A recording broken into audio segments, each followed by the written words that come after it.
December 12, 1944, 0447 hours. Hürtgen Forest, Germany. First Sergeant Raymond Kolchak heard it before he saw it. A sound like the sky being torn open with sheet metal. A mechanical roar so fast and continuous it didn't sound like gunfire anymore. It sounded like a freight train made of bullets. The German MG42 positions that had been hammering his platoon for 3 days went silent, not suppressed. Silent. In the smoking dawn, Kolchak crawled forward through frozen mud and saw the source. A Browning M1919 he didn't recognize. 3 barrels, 3 receivers, 1 trigger group, 1 gunner. The weapon was spitting rounds so fast the tracers looked like a solid orange bar light, not individual bullets. Across the clearing, an entire German strongpoint, sandbags, log bunkers, mortar pits, was disintegrating under sustained fire. The sound alone was unbearable. Kolchak would later tell Army investigators he thought for a moment that his own side had brought up a 40mm autocannon. But it wasn't. It was a machine gun. And the Germans already had a name for it. Eisenregen. Iron Rain. If you believe stories like this shouldn't vanish with time, subscribe. Let's keep their memory alive together. The weapon Raymond Kolchak witnessed that frozen December morning was never supposed to exist. Not officially. Not according to Ordnance Department records. Not according to field manuals. Not according to the careful, methodical procurement systems that governed every nut and bolt sent to the European theater. And yet there it was. Spitting fire at a rate the M1919 was never designed to deliver, doing things no single light machine gun should have been able to do. Its origins lay not in some gleaming research facility at Aberdeen Proving Ground, not in the corridors of the Pentagon, but in a freezing supply depot outside Liège, Belgium, where a 41-year-old armor named Clarence Voss had spent the better part of November 1944 trying to solve a problem nobody had authorized him to solve. Voss wasn't an engineer. He wasn't a scientist. He was a former Detroit tool-and-die man who'd been drafted at 38, trained as an armorer, and assigned to the 68th Ordnance Battalion with the expectation that he'd spend the war fixing bent barrels and replacing worn springs. But Clarence Voss had a peculiar habit. He listened, and in late 1944, every infantryman who passed through his depot told the same story. They were outgunned. The MG42, the German general-purpose machine gun, fired at 1,200 rounds per minute on a good day, 1,500 if the crew knew what they were doing. The American M1919 Browning fired between 400 and 600. The mathematics were brutal and simple.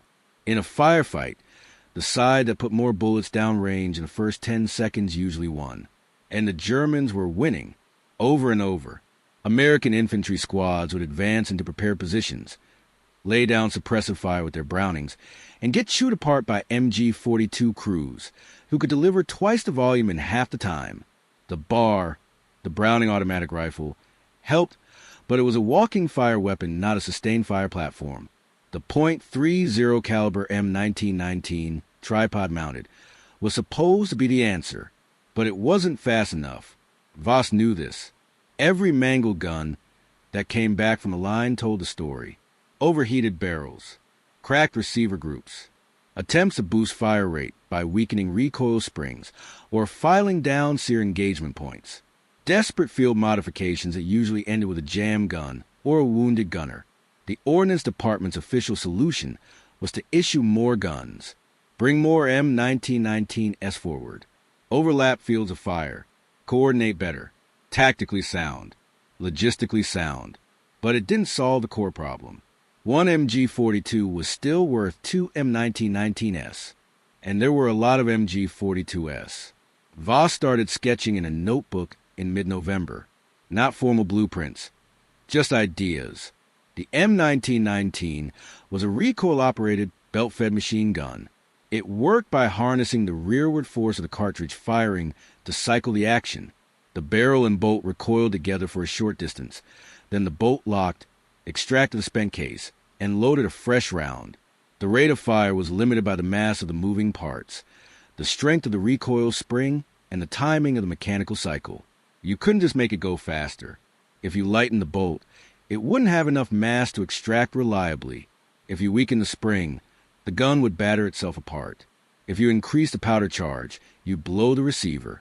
Voss knew all this. He'd been trained on it. He'd read the manuals.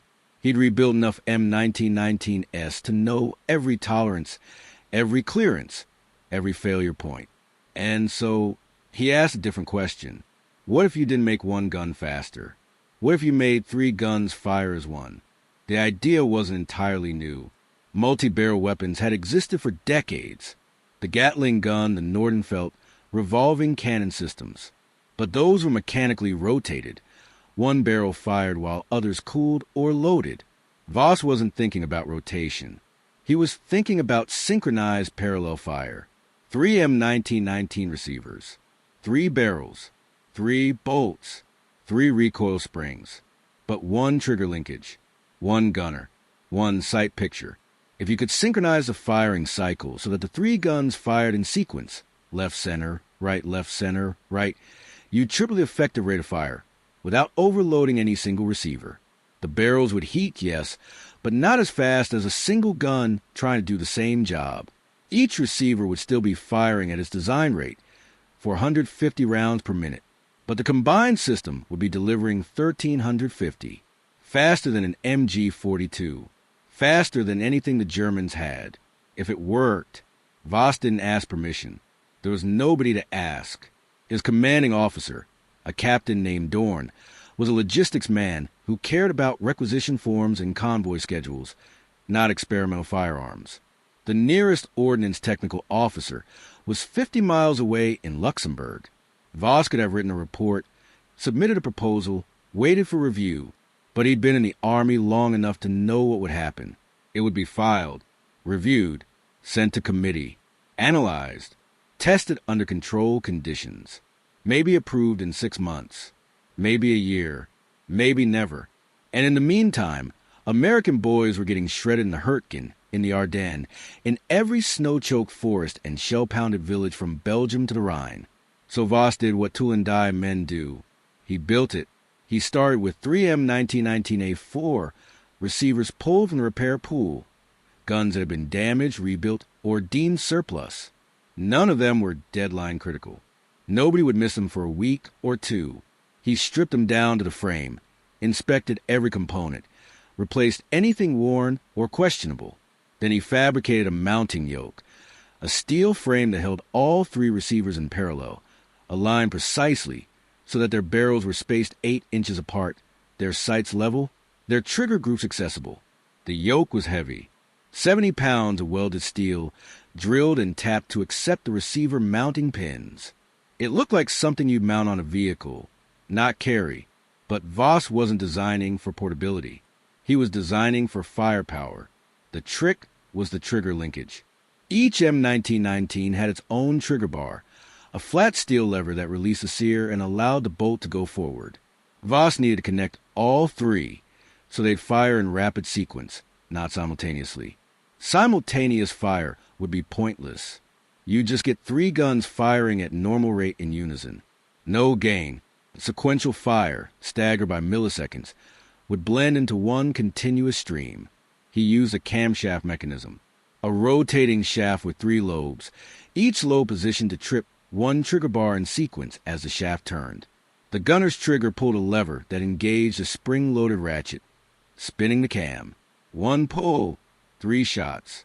Pull and hold, and the cam kept spinning. Left gun fires.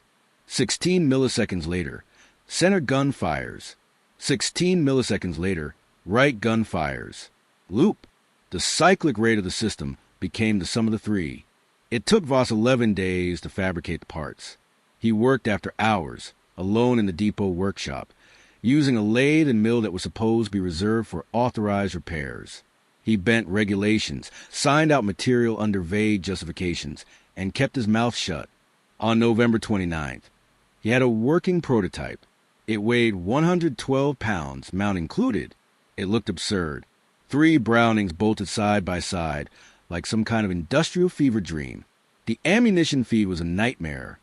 3 separate belt boxes, 3 feed trays, 3 potential jam points. Voss had no idea if it would even cycle properly, but he had to test it. He loaded 3 50-round belts, carried the monstrosity out to the depot's small arms range, a dirt berm 200 yards behind the motor pool, and set it on a test stand. He checked the alignment, the cam timing, the spring tension. Then he yanked the charging handles on all 3 guns, took a breath, and pressed the trigger. The sound was apocalyptic. Not the familiar chatter of a single Browning, but a deeper, continuous roar that felt like it came from inside his chest. The 3 barrels lit up in sequence, so fast it looked like one long muzzle flash. The steel target at 100 yards, an old engine block, shuddered, sparked, and started coming apart. Voss held the trigger for 3 seconds. For 150 rounds downrange, the engine block looked like it had been hit with a demolition charge. Voss released the trigger. The gun stopped. No jams. No failures. The barrels were hot, but not glowing. The receivers were intact. The cam linkage had held. He stared at the wreckage of the target, then at the weapon, then back again. It worked. It actually worked. He'd just built the fastest light machine gun in the European theater, and nobody knew it existed. Voss didn't report the test. He didn't write it up. He should have. Regulations require documentation of any experimental modification, any deviation from technical manual specifications. But Voss knew what would happen if he filed a report. The weapon would be confiscated, shipped back to Aberdeen, subjected to 6 months of evaluation, and probably rejected because it didn't fit existing doctrine. And doctrine didn't account for being outnumbered and outgunned in frozen forests where men died because they couldn't suppress German machine gun nests fast enough. So Voss made a different choice. He called in a favor. He had a friend, a sergeant named Pulaski in the 28th Infantry Division, currently bleeding itself white in the Hürtgen Forest. Pulaski had brought his company's guns to Voss's depot twice for emergency repairs. They'd talked, shared coffee, complained about the war. Voss trusted him. On December 2nd, Voss loaded the triple gun system into a truck, covered it with a tarp, and drove it 30 miles east to a forward supply point where Pulaski's company was refitting after a week of brutal close-quarters fighting. He found Pulaski in a freezing tent, cleaning his rifle by candlelight. Voss pulled back the tarp. Pulaski stared. "What the hell is that?" Voss smiled. "Something you need to see." They tested it the next morning, in a clearing a mile behind the line. Pulaski brought his weapons squad. 8 men, all of them veterans, all of them exhausted and cynical. They'd seen enough improvised weapons and field modifications to fill a manual. Most of them didn't work. Most of them got somebody killed. Voss set up the gun, explained the system briefly, without the technical jargon, and invited Pulaski to fire it. Pulaski looked skeptical, but he sat down behind the gun, gripped the handles, and pressed the trigger. The forest exploded with sound. Pulaski held it for 2 seconds, then released, breathing hard. He looked back at Voss, then at his squad. Jesus Christ. One of the squad members, a barman named Dietrich, walked downrange to check the target. A row of logs set at 75 yards. They were shredded. Not pocked, not splintered. Shredded. Dietrich came back, shaking his head. "How many rounds?" Voss checked the belts. "About 120. 2 seconds. Dietrich did the math. 3,600 rounds per minute. Pulaski corrected him. Per gun, 450. Combined, 1,350. He looked at Voss. "This thing real?" Voss nodded. "Real as it gets." Pulaski's face hardened. "We need this. Now." Voss had expected questions. Technical questions, logistical questions, concerns about reliability or ammunition supply, or the weight of the system. But Pulaski didn't ask any of that. He asked one question. "Can you make more?" Voss hesitated. He'd built one prototype using scrap receivers and fabricated parts. Building more would require more material, more time, more risk of discovery. And if Ordnance found out he was running an unauthorized weapons program out of Supply Depot, he'd be court-martialed. Pulaski saw the hesitation. He leaned in. "Clarence, last week we lost 11 men trying to suppress one MG42 nest. One. We had 2 Brownings, a bar, and rifle grenades. Couldn't get close. Germans chewed us apart. If we'd had this," he tapped the triple gun mount, "we had buried that position in 30 seconds. 11 men, Clarence. 11. Voss looked at the weapon, then at Pulaski, then at the forest beyond, where the sound of distant artillery rumbled like a slow heartbeat. He nodded. I can make more. Over the next 10 days, Voss built 2 more systems. He worked 18-hour shifts, fabricating yokes and cam assemblies in the dead of night, pulling receivers from the repair pool with increasingly creative paperwork justifications. He trained 2 other armorers in the depot, men he trusted, to help with assembly and testing. They didn't ask why. They just worked. By December 11th, Voss had 3 functional triple-gun systems ready for field deployment. Pulaski's company took one. Another went to a unit in the 4th Infantry Division. The 3rd stayed with Voss for training and demonstration. None of them were logged. None of them appeared on property books. As far as the Army was concerned, they didn't exist. Pulaski's gunner, a 22-year-old kid from Ohio named Harlan, was the first to use it in combat. That was December 12th, 0447 hours. The Hürtgen Forest. The engagement that First Sergeant Kolchak witnessed. Harlan's squad had been tasked with suppressing a German strongpoint that controlled a key crossroads. Standard approach, suppressive fire, maneuver element flanks, grenade assault. But the Germans had 2 MG42 nests in mutually supporting positions, dug in behind log bunkers with interlocking fields of fire. Every time American troops moved, they got shredded. 3 previous assaults had failed. Casualties were mounting. Pulaski made the call. Bring up the triple gun. Harlan and his assistant gunner, a rifleman named Torres, hauled the system forward under cover darkness, setting it up in a shallow depression 80 yards from the German position. The weight was brutal. They were exhausted by the time they got it aim-placed. But once it was set, locked, loaded, and aimed, Harlan felt something he hadn't felt in weeks. Confidence. At 0447, Pulaski gave the signal. Harlan opened fire. The effect was immediate and catastrophic. The triple gun's combined fire rate, 1,350 rounds per minute, translated to 22 rounds per second. Across an 80-yard distance, that became a nearly solid stream of bullets. The first burst, 3 seconds, chewed through the forward log bunker like it was made of cardboard. Logs splintered. Sandbags burst. The MG42 crew inside didn't have time to react. The gun was obliterated. The crew dead or incapacitated before they could return fire. Harlan traversed right. The 2nd MG42 position tried to engage, but the gunner was firing blind, tracers going wide. Harlan walked his fire into position, slow, methodical, relentless. 5 seconds of sustained fire. The 2nd bunker disintegrated. The German crew broke. Survivors scrambled out of the trench and ran. Harlan kept firing, not at the runners. Pulaski had already called ceasefire, but at the position itself, systematically destroying anything that could be used for cover. By the time he released the trigger, the strong point was gone, not suppressed. Gone. Kolchak's platoon moved up 10 minutes later and found no resistance. Just wreckage, smoke, blood, and silence. The Germans didn't understand what had hit them. Survivors from adjacent positions reported hearing a weapon unlike anything they'd encountered. Continuous fire, no pauses, no rhythm. One German sergeant, captured 2 days later, described it as Maskenengewehr wie ein Flugzeug, machine gun like an airplane.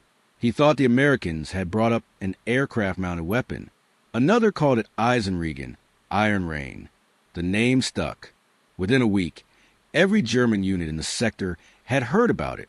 Intelligence reports filtered back through Wehrmacht command channels describing an American automatic weapon with unprecedented fire rate, believed to be a new model heavy machine gun or an experimental autocannon. They were half right. It wasn't new.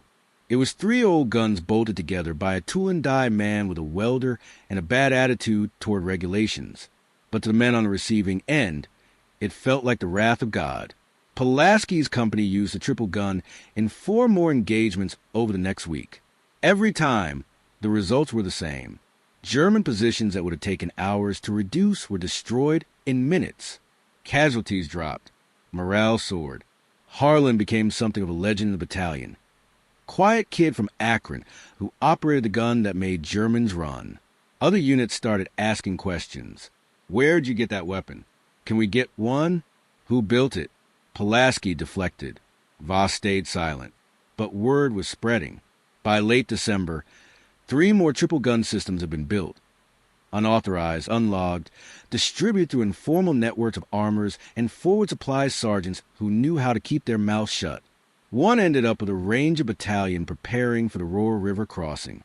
Another went to a tank destroyer unit that mounted it on an M10 half-track for convoy security. The third stayed in reserve, hidden in a supply dump waiting. None of them were ever officially reported. As far as Army records showed, they didn't exist, but they were out there, killing, winning, changing the math. And then, on December 23, 1944, everything changed. The Germans launched Operation Wacht am Rhein, the Ardennes Offensive, the Battle of the Bulge. Entire American divisions were overrun in the opening hours. Supply lines collapsed. Units were cut off, surrounded, pushed back in chaos. The 68th Ordnance Battalion, Voss's unit, was evacuated west as German armor pushed toward the Meuse. Voss had to abandon his workshop. He managed to load 2 triple gun systems onto trucks before the retreat, but the third was left behind, along with his tools, his notes, and half-finished components for 2 more systems. The depot was overrun on December 24th. When American forces retook the area in January, the workshop had been looted, burned, and shelled. Everything Voss had built was gone, except for the guns already in the field, and those kept fighting. The Ranger Battalion used their triple gun during the defense of Bastogne, not inside the perimeter. They were part of the relief column driving north from Patton's Third Army. On January 4th, 1945, near the village of Assenois, they encountered a reinforced German infantry company blocking the road. Standard tactics would have called for artillery support, air strikes, a coordinated assault. But the weather was garbage, air support was grounded, and artillery was prioritized for surrounded 101st Airborne. The Ranger captain made a different call. He ordered the triple gun brought forward, mounted on the lead half-track, and used it to blast a hole through the German line. The attack lasted 8 minutes. The triple gun fired over 4,000 rounds, belts fed continuously by 2 assistant gunners working in rotation. German positions along both sides of the road were systematically destroyed. Machine gun nests, mortar pits, rifle trenches. The gun didn't suppress them. It erased them. The Rangers drove through, linked up with the 101st, and the siege was broken.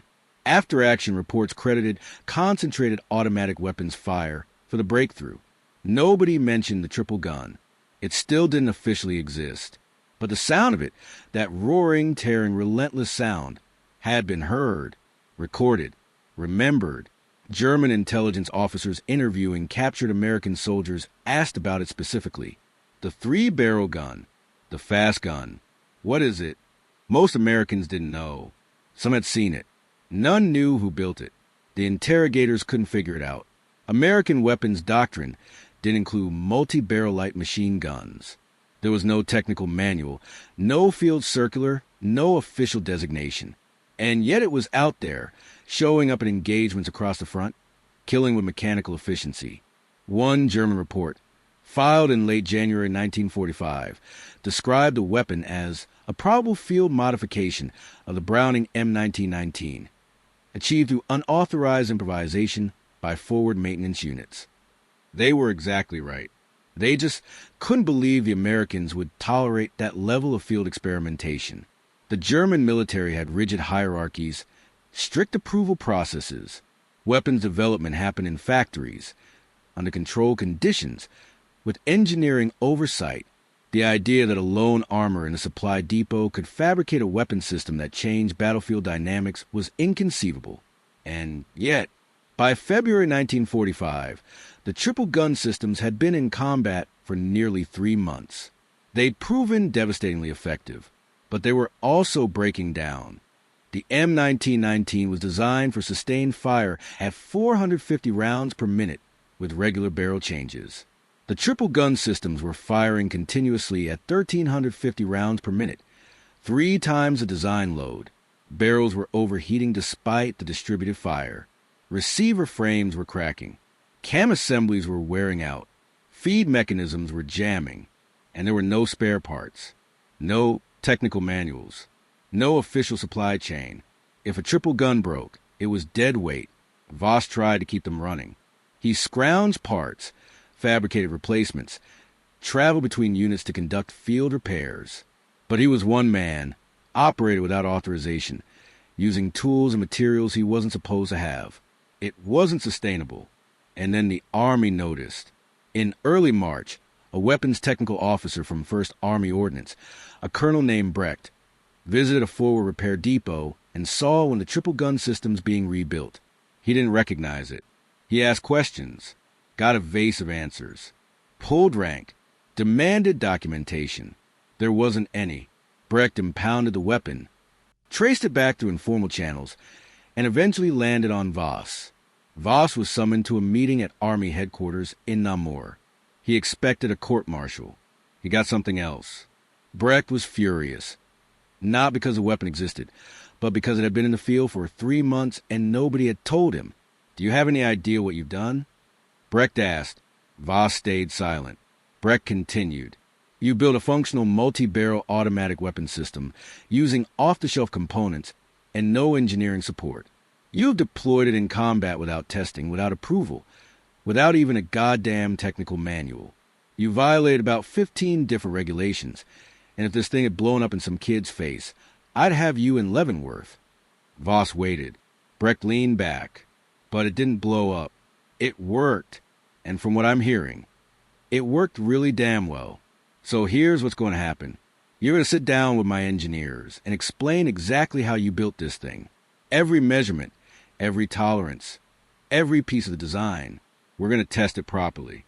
And if it holds up, we're going to see about putting it into production. Officially, Voss spent 2 weeks at a rear echelon testing facility in France, working with ordnance engineers to document the triple gun system. They tore it apart, measured every component, fired under controlled conditions, pushed it to failure, and analyzed the results. The conclusions were mixed. The weapon worked. It delivered unprecedented firepower for its class. It could suppress or destroy targets that would normally require crew-served heavy machine guns or light artillery. But it was heavy, complex, prone to jamming under field conditions, and required 3 times the ammunition of a standard M1919. Barrel life was short, maintenance was intensive, and the weight, 112 pounds plus ammunition, made it nearly immobile. One engineer's report concluded, the system represents an effective but unsustainable application of existing technology, suitable for static defensive positions or vehicle-mounted roles, not viable for infantry squad use in offensive operations. Translation, great gun, wrong war. If the fighting had been static, trench warfare, fortified lines, the triple gun would have been a game changer. But the war in Europe was mobile now. The Germans were retreating.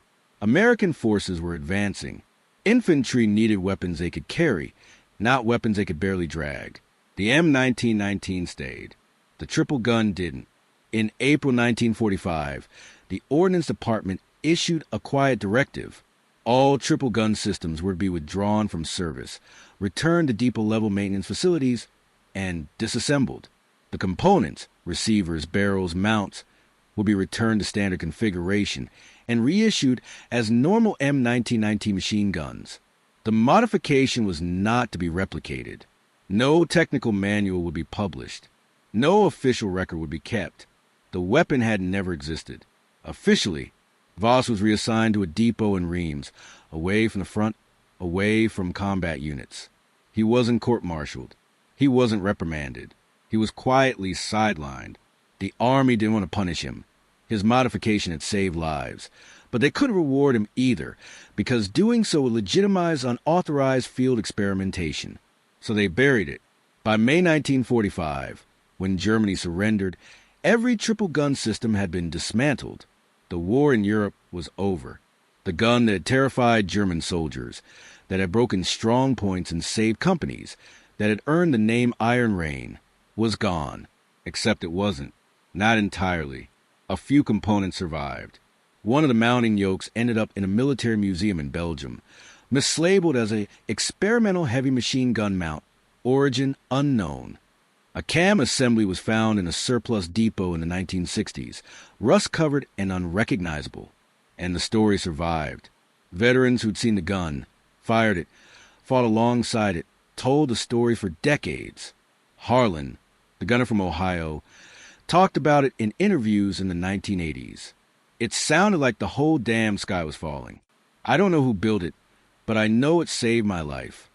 Pulaski wrote about it in a memoir published in 1972, describing Voss as a genius with a welder who didn't give a damn about paperwork.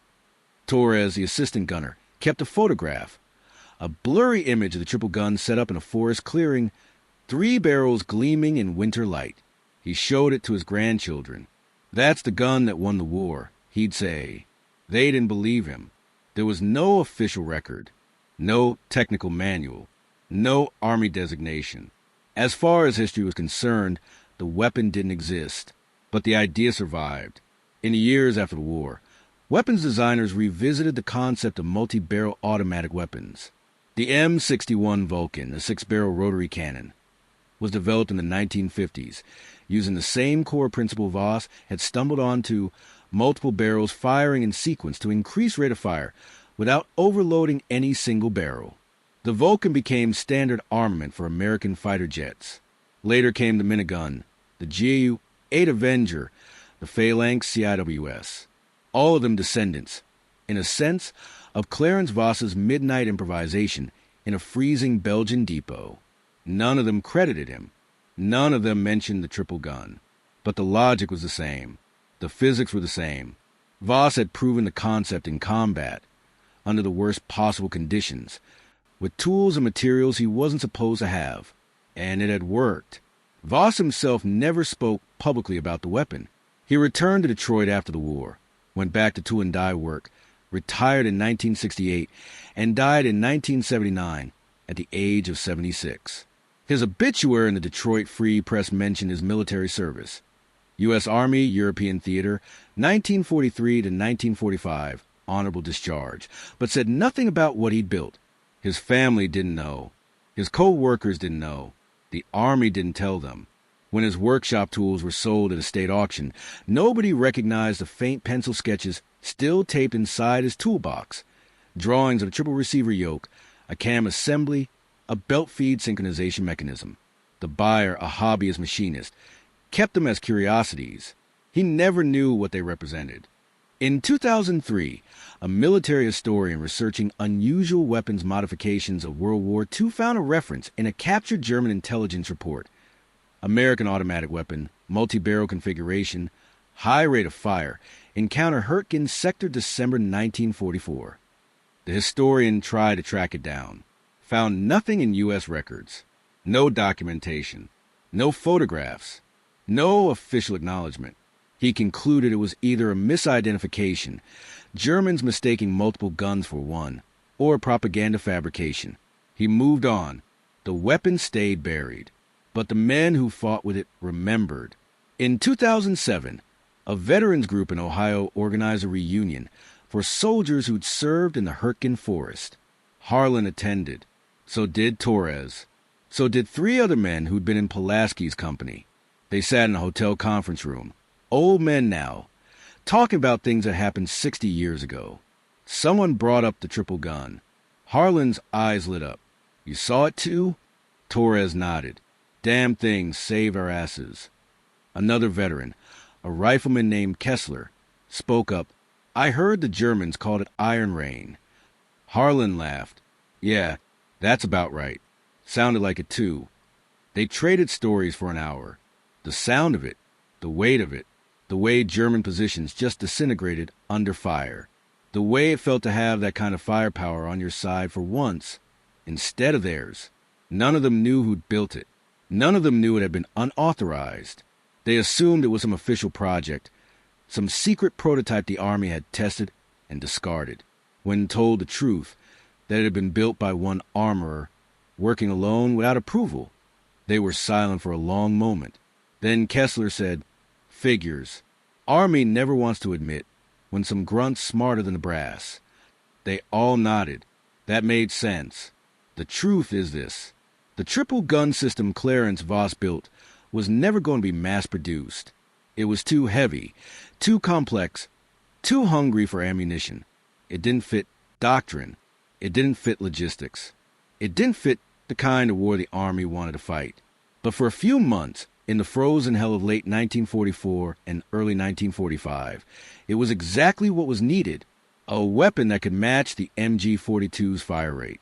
A weapon that could break strong points, suppress positions, and give American infantry the edge they desperately needed. It worked because it had to. It existed because one man looked at a problem, ignored the regulations, and built a solution with his own hands. And when the war moved on, when the need passed, the Army quietly dismantled it and pretended it had never existed. That's how institutions work. They don't like improvisation. They don't like unauthorized innovation, even when it saves lives. Especially when it saves lives, because that means the system failed, and admitting failure is harder than bearing success. Voss never got a medal, never got recognition, never got a footnote in the history books. He went back to Detroit, back to his lathe and mill, and lived a quiet life making parts for cars instead of guns. But somewhere in Belgium, there's a forest clearing where the sound of the Iron Rain still echoes in memory, where German soldiers heard something they couldn't explain and ran, where American soldiers stood behind a weapon they didn't understand and won. And maybe that's enough. Maybe the story doesn't need an official record. Maybe it just needs to be told. One armorer, 3 guns, one idea, and for a brief, brutal moment, it changed the war. The final irony came decades later. In 1989, a researcher at the U.S. Army Center of Military History found a folder misfiled in the Ordnance archives. Inside was a memo dated March 1945, from Colonel Breck to the Chief of Ordnance.